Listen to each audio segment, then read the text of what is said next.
All right, let's get right into this. We're going to look at a project that's not just pushing the boundaries of technology, it's completely rewriting the rulebook on our relationship with it and with the planet itself.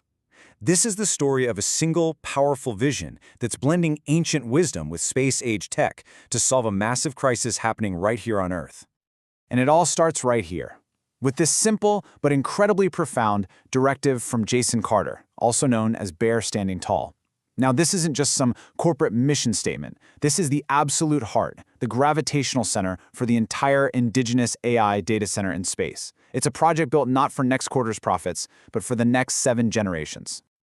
And that's the crucial first thing to grasp here, the philosophy that is driving this whole thing.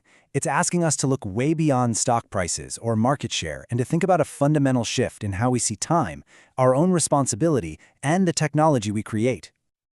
This is the 7 generations principle. It's a core indigenous teaching that basically says we are just borrowing the earth from our great-great-great-great-great-grandchildren. Every single thing we do, every innovation we build, has to be weighed against its impact on people who will be living hundreds of years from now. Now just think about that for a second and contrast it with the current tech boom, which is so often driven by what can be achieved by the next earnings report. It's a world of difference. So why is a vision like this so necessary, like right now? Well, it's because the foundation of our digital world, the thing we all rely on, is creating a very real and very heavy crisis right here on the ground. Let's take a look at the true cost of the cloud. The name itself is brilliant marketing, isn't it? The cloud. It sounds so light, clean, almost magical. But the reality? It's anything but. It is a vast global network of physical, industrial buildings that are consuming resources at a rate our planet just can't keep up with. And at the heart of this AI explosion are these things: hyperscale data centers. I mean, we're talking gigantic warehouses, just packed to the gills with servers, all of them generating a crazy amount of heat. And to keep them from literally melting, they need staggering amounts of power and, maybe most critically, water. This puts them in direct competition with communities, with farms, with entire ecosystems for the very basics of life. And I'm not exaggerating here. A single large data center can drink as much water as a small city, draining aquifers and stressing out watersheds. For indigenous peoples, where water is sacred, where mini wikani means water is life, this is a deep, deep violation. It's just a modern form of extraction, taking the essentials of life to power a digital economy. But what if we could just move that entire burden? What if the problem wasn't the technology itself, but simply where we're putting it? This is where Jason Carter's vision offers such an incredibly elegant solution. He just looked up. Just look at this comparison. It tells you everything you need to know. On Earth, we use precious drinking water for cooling. In orbit, you've got the infinite vacuum of space. Down here, we're relying on a strained power grid. Up there, you've got constant 24/7 solar power. It's a complete flip of the script. It moves us from a philosophy of extraction to one of stewardship. Zero land, zero water. It's a total game changer.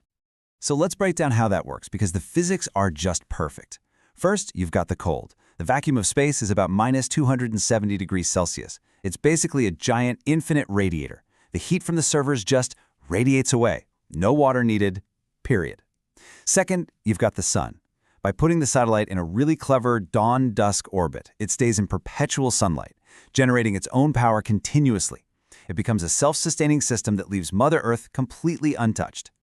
But this project isn't just about elegant engineering. It's so much deeper than that. The whole thing is deeply rooted in culture and spirit. The entire design is inspired by one of the most powerful figures in indigenous cosmology. In Cree and Ojibwe legend, the mighty Thunderbird casts lightning from its eyes. In Jason Carter's vision, that lightning is reimagined for the digital age. The satellite, which is called EagleSat, beams its data to Earth using lasers, literally, information traveling at the speed of light. What a powerful metaphor, right? Lightning as illumination, as knowledge.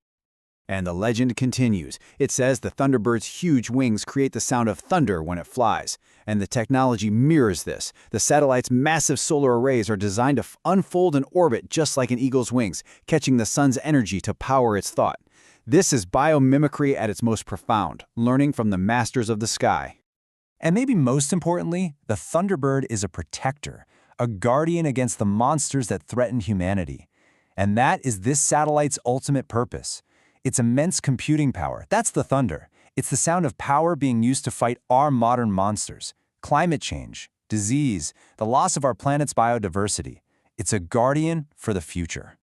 So, beyond the technology and the environment, this project represents a revolution in power and control. It does this by tackling a new form of colonialism that's happening right now, as we speak. You've probably heard the saying that data is the new oil. Well, just like old-school colonialism, indigenous data, we're talking everything from traditional stories to genetic information, is often extracted without consent and stored on corporate servers. This has been called cloud colonialism. The knowledge is taken, but the communities who own it see no control and get no benefit. The orbital data center is the physical answer to this problem. It enforces the principles of indigenous data governance known as OCAP. Now, ownership, control, and access are all vital, but possession is the absolute game changer. By placing the data in an indigenous-owned satellite, a hard shell in orbit, it becomes physically sovereign. It's beyond the reach of a warrant or some corporate policy change. And this is what leads to true economic reconciliation. This isn't about dependency, it's about leadership. By selling ethical, green computing power and services like carbon verification, the project generates independent revenue. These sovereign dividends can then fund community needs directly: clean water, housing, schools, all powered by a data center in the sky. So you might be wondering, this sounds incredible, but is it really going to happen? Well, it's not just a dream. There is a clear, concrete roadmap. It starts on the ground, building the Mission Control Hub and training indigenous AI specialists. Phase 2 launches pilot satellites to prove the tech. And Phase 3? That's when the full constellation, a whole flock of EagleSats, gets deployed to start generating those dividends for the next 7 generations. This entire vision really leaves us with a profound question to chew on. It challenges all of us to think beyond the limits of what we think is possible and to imagine what could be. What if our most advanced tools weren't a burden on our planet, but a celebration of our kinship with the cosmos? This project suggests that future isn't just possible, it's taking flight.